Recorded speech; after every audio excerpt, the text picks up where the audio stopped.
নভেম্বরের মাস মানেই চিতই পিঠা আর ভাপা পিঠার মাস। সো দেখতে দেখতে 2025 সালের শীতকাল চলে আসছে আর নভেম্বরের মাসও প্রায় শেষ।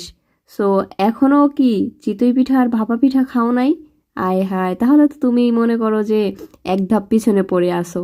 সো গাইস, তোমরা যারা বেকার বসে আসো চাইলেই কিন্তু চিতই পিঠা এবং ভাপা পিঠার বিজনেসটা শুরু করতে পারো। অ্যান্ড এইটা এমন একটা প্লেসে করবা যেই প্লেসে হচ্ছে মানুষজন এবং জনবহুল একটা প্লেস, এরকম একটা প্লেসে যেইখানে তুমি যদি পার পিস পিঠার দাম 5 টাকা এবং 10 টাকা রাখো, তাহলে বুঝতেছো ভাই সন্ধ্যা মানে বিকেলের পর সন্ধ্যার টাইমে কি পরিমাণ মানুষ হচ্ছে এই পিঠা খাওয়ার জন্য ভিড় জমায়।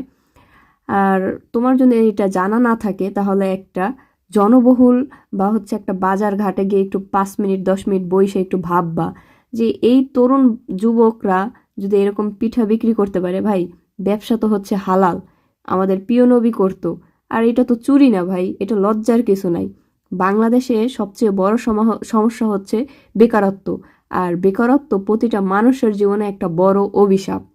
সো আমি এই ভিডিওটা এই জন্যই করলাম, এই যে একটা ছোট ভাই, উনি অনেক ছোটই, হ্যাঁ, সে কিন্তু পিঠা বিক্রি করতেছে তার মায়ের সাথে।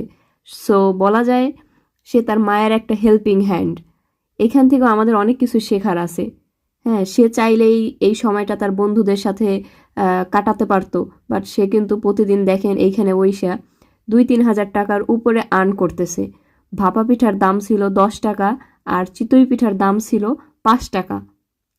আর লোকেশন হচ্ছে ফরিদপুর নিউ মার্কেট বা বাজার বলতে পারেন। সো ভিডিওটা ভালো লাগলে কমেন্ট করে আপনার মতামতটা জানাবেন। ধন্যবাদ।